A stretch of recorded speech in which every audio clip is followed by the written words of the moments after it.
Welcome to our lecture online. Now we're going to tackle the problem how to find the length of a segment of a function that's defined by parametric equations. For example, if x is defined as a function of t and y is defined as a different function of t, then we have the equation defined by those two parametric equations.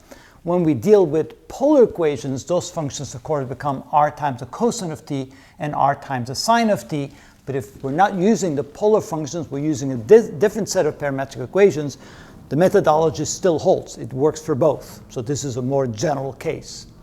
So the way to find the length of a segment, let's say from A to B along this curve right here, we can snip it up into little segments. And notice that the slope of each segment can be approximated by finding the slope of the beginning point of each of the segments. If I find the slope there, you see that it's almost the same as the slope of this segment. I find the slope of this point right here, that's almost the same as the slope of the segment there, and so forth. You know it's not exact, but if you make the segment short enough, that approximation, of course, is pretty close. And in the limit, when you make the length of the segment go to 0, then of course it fits the curve perfectly. That's what we call integration. Now we can say that the slope of the variable x, the slope of x relative to t, can be defined as delta x over delta t, that's the definition of the slope, which is equal to the derivative of that function. Same for delta y over delta t, that's equal to the derivative of that function. If we then solve that for delta x and delta y, we get to the derivative times delta t and the derivative times delta t. Now what we're going to do is we're going to say how long is each segment?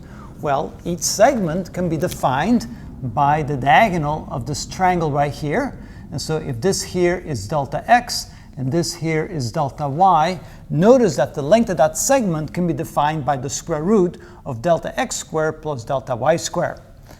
Now, we can also replace delta x and delta y by what it's equal to in terms of the derivative of the two functions, the two parametric functions, and then you can say that delta x is equal to the square root of the derivative squared of the first function plus the derivative squared of the second function times delta t. Notice that we have delta x is equal to the derivative times delta t, so in this case we have to add a delta t. The delta t is squared inside, but we can factor it out.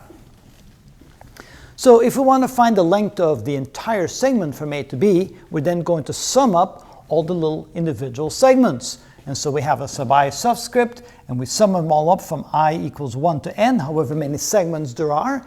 And in the limit, if we make the segment shorter and shorter and shorter, so there's more and more of them, in the limit, when the length of the segment goes to 0 and the number of them goes to infinity, that becomes equal to the integral from A to B of the square root of the derivative of the first function plus the derivative of the second function, each one of them squared, times dt. If you like, you can also write it in terms of the differentials like that, the dx dt and dy dt, but either way will give you the same value. It'll give you the length of that segment. So all we need to do then to find the length is to take our two equations, parametric equations, take the derivative of each, square them, plug them in here underneath the square root, and we integrate.